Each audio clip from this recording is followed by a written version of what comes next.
On the other side of humanity's coin, we have Donald Trump Jr., who was in court again this morning. There he is. You hear the protesters chanting, crime family, and that is basically what these people are, a crime family, a very dumb crime family, the Gambozos, if you will, and Don Jr., he's so embarrassing. He's on the stand, he's testifying in this $250 million fraud trial, and he has to compliment. He said his father is an artist. For once, we've got some happy news to report from our nation's capital, where for the first time since 1870, the second couple, of vice president and his wife, are having a baby. They have a baby on the way. J.D. Vance and his wife, Usha, announced they are expecting a baby in July. The baby is a boy and will stay a boy forever. The president congratulated the couple. Oh, he didn't? No, he didn't. Not publicly anyway. They have to name the baby Donald, right? I mean, it has to be. Jimmy Kimmel hit Donald Trump Jr. so hard on live TV, you could almost imagine the Trump family group chat going into full meltdown. We're going to break all of this down, but before we dive in, one quick request. If you enjoy this kind of content and want to support what we do, consider joining the membership. It's just $9 a month, basically less than a coffee, and it helps keep independent coverage going. Now back to the story. Kimmel has been roasting Don Jr. for years, but lately it's gotten so brutal that even Trump himself can't spin his way out of it. And when Kimmel goes after him, it's not just jokes, it's receipts, comedy, and the kind of truth that drives MAGA world crazy. I'm not supposed to rely on a big five accounting firm, like one of the biggest accounting firms in the world. I can pay them millions of dollars. I rely on them to do accounting, but I'm supposed to know more than them. By this logic, insurance companies are going to start suing patients for listening to their doctors. Right? Do you understand? Like, am I supposed to know more? Oh, Don Jr. doesn't know anything about it. I'm not an accountant. I'm a business guy.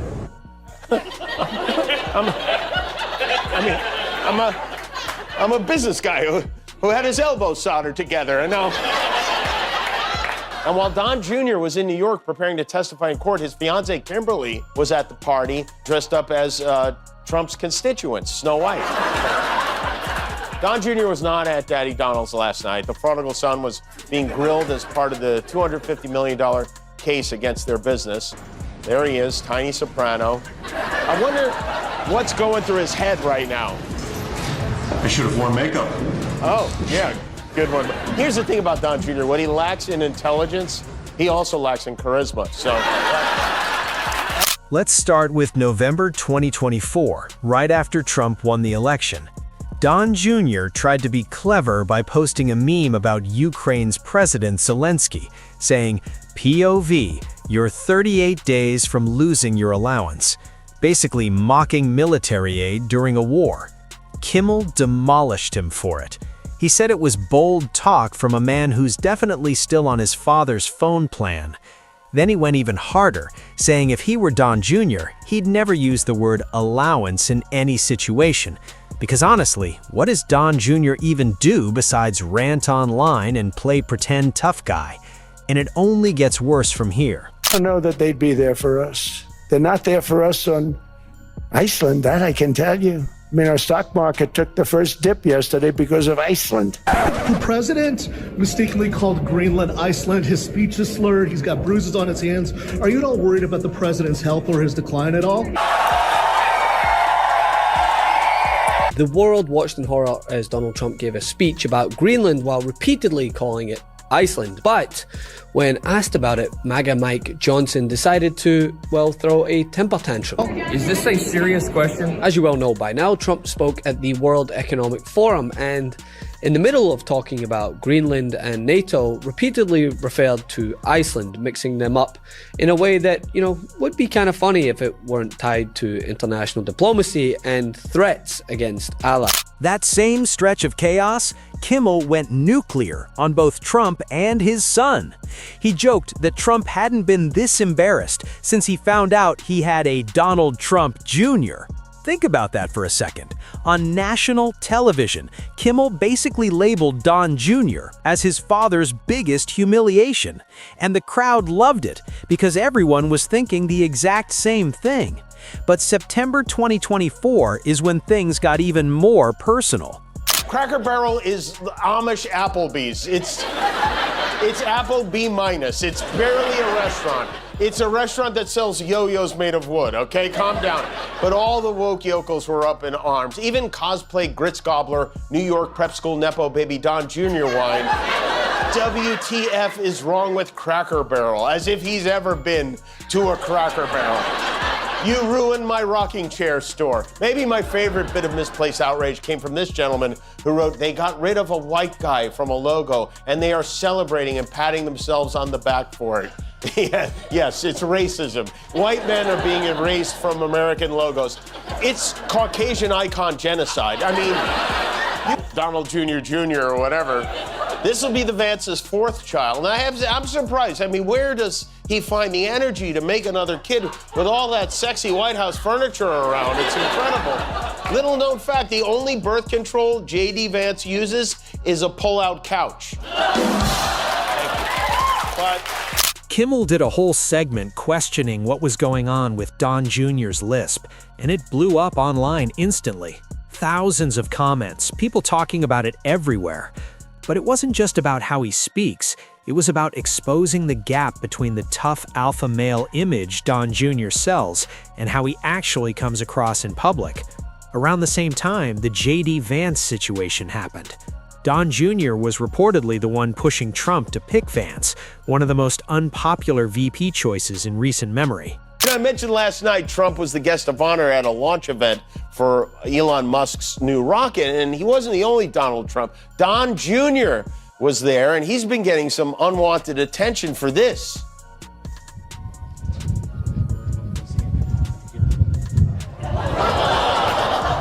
Now, let's look at that again in slow motion.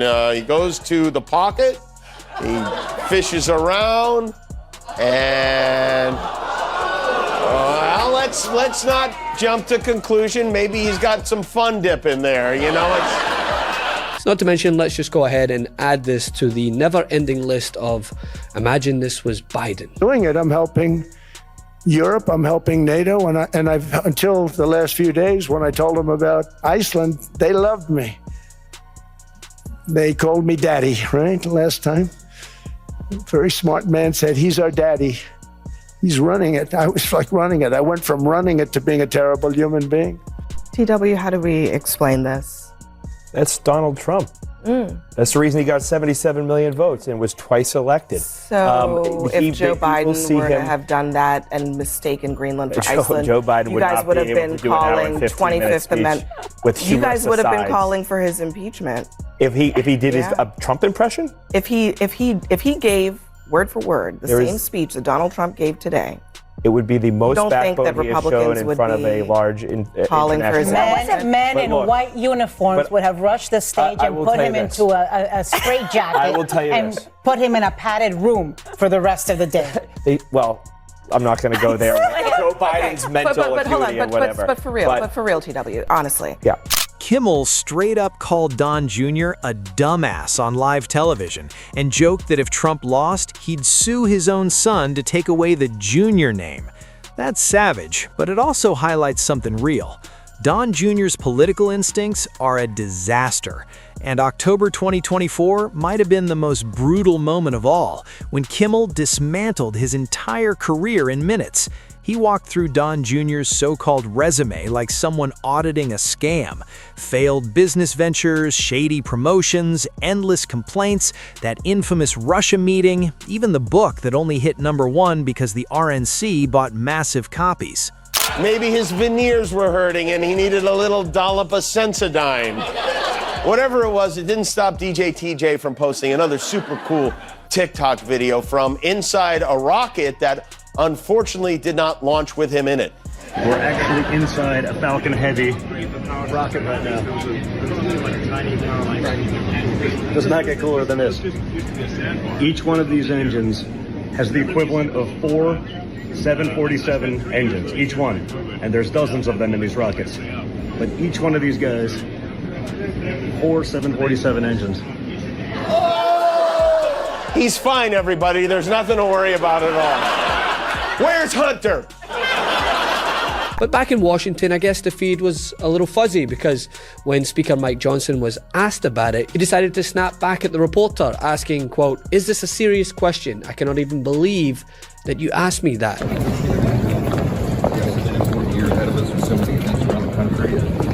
I think it'd be a reckless decision on their part. The president mistakenly called Greenland Iceland. His speech is slurred. He's got bruises on his hands. Are you at all worried about the president's health or his decline at all? Is this a serious question?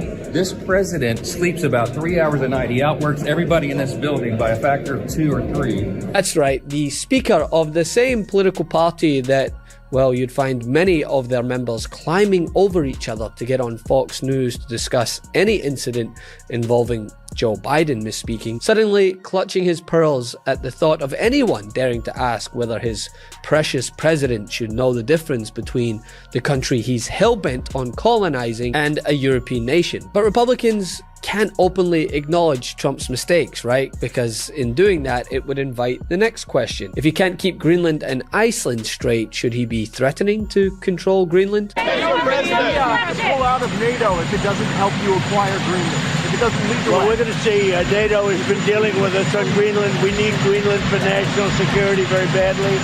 If we don't have it, we have a big hole in national security, especially when it comes to what we're doing in terms of the Golden Dome and all of the other things. We have a lot of investments in military. We have got the strongest military in the world, and it's only getting stronger.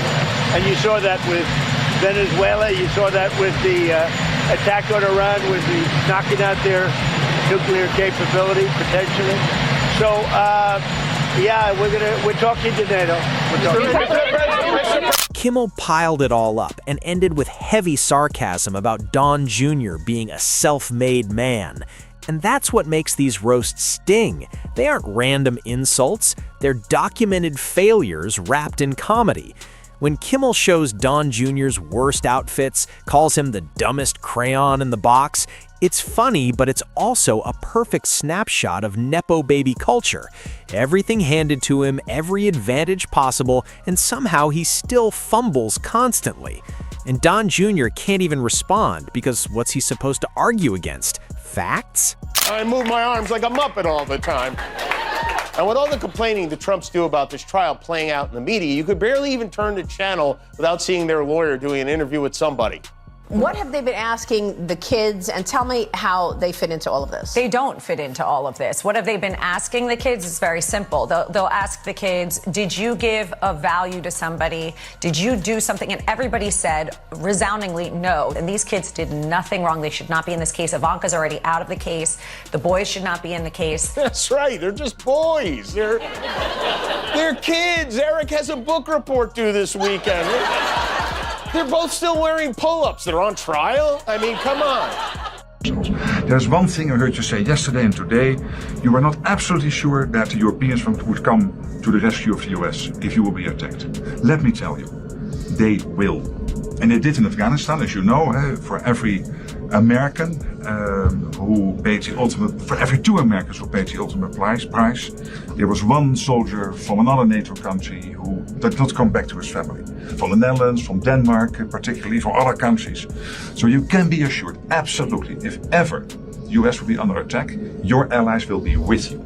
Absolutely, there's an absolute guarantee. I really want to tell you this because it is important. It pains me if you think it is not. And under your leadership, this alliance is stronger than ever. But at the same time, they also can't convincingly explain it because, well, there's actual footage that exists and the confusion is so obvious. So the move then becomes attack the question itself. Not the concern, not the facts, the question. I don't know that they'd be there for us. They're not there for us on Iceland, that I can tell you. I mean, our stock market took the first dip yesterday because of Iceland. So Iceland's already cost us a lot of money. But that dip is peanuts compared to what it's gone up.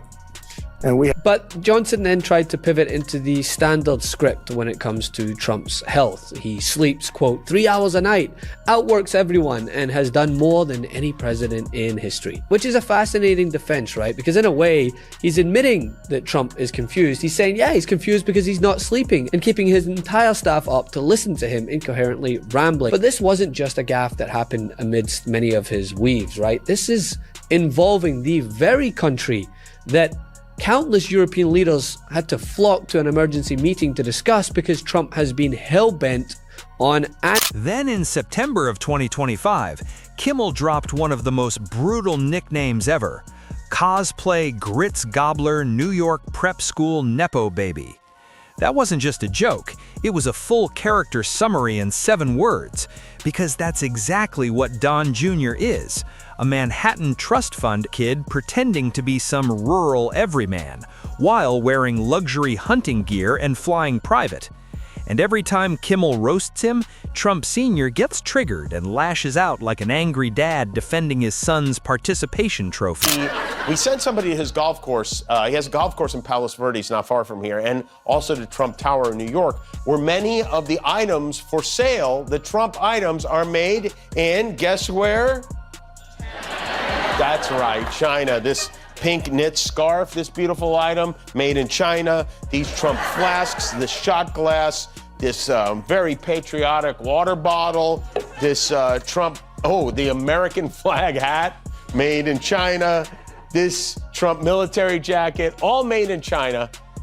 Unbelievable. It's beyond shameless. Now, this product is not an official. He does not, as far as I know, make any money from this.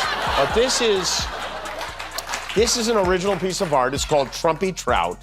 It's kind of like, you remember the Billy Bass? They came up with the Trumpy Trout. This is actually for sale. And if you... I'm the biggest trump in the pod, and there's no bigger trump than me, and probably never will be. Let's make fishing great again. Yeah, right. It's like, European leaders pushing back against President Trump's latest threat on America's closest allies, escalating his demand to acquire Greenland. Trump now warning 8 key NATO allies, including Denmark, France, Germany, and the United Kingdom, that they will face tariffs, starting with 10% in February, until a deal is reached for the complete and total purchase of Greenland. Nearly 30 European ambassadors holding an emergency meeting Sunday, allies now flocking to Greenland's defense. Alliances endure because they're built on respect and partnership, not pressure. That is why I said the use of tariffs against allies is completely wrong. The French president calling the tariff threats unacceptable. Sweden's prime minister saying we will not let ourselves be blackmailed. Only Denmark and Greenland decide on issues concerning Denmark and Greenland. And it makes him look like a laughingstock. Trump called Kimmel talentless and ratings challenged. But here's the reality. Kimmel is still on the air, still hosting the Oscars, still pulling millions of viewers while openly humiliating the Trump family night after night. Meanwhile, Don Jr.'s biggest accomplishment is being born into the name. If you're enjoying this breakdown, hit like and drop a comment with your favorite roast so far, because this is just the beginning of how late-night comedy is tearing down the Trump dynasty. Don and Don Jr. had some father and son event this weekend. They went to the UFC fight at Madison Square Garden. There they are. Trump's being cheered on with, he's got Dana White there. He's got Tucker Carlson in the back. He's got Kid Rock in tow. And of course, oh yeah, there we go, little fist bump. Don Jr. was thrilled to be a part of the group. He posted this picture of him and Tuck cackling in their blue checker print shirts. A couple of banana Republicans right there. And before I share this, I'd like to remind you, this is a post from the President of the United States. He wrote, as previously mentioned, we are giving serious thought to taking away Rosie's citizenship. She is not a great American and is, in my opinion, incapable of being so. Here's the thing, whenever he's spitting out, he goes back to Rosie. That's his safe space. He zeroes out. Calling her fat is what makes him comfortable. Meanwhile, she's about half his weight now. In fact, this photo he posted, he posted the photo. This photo he posted looks really more like him than her. What makes these roasts so effective is that they're rooted in reality. This isn't fake controversy. These are real quotes, real moments, real failures that Kimmel just packages into comedy. The jokes land because the evidence is everywhere. We've all watched Don Jr. stumble through interviews, post cringe nonsense online, and fail upward with zero accountability. And the funniest part is he can't stop responding. Every time he fires back, he proves Kimmel right all over again. The bigger story isn't just comedy, it's accountability.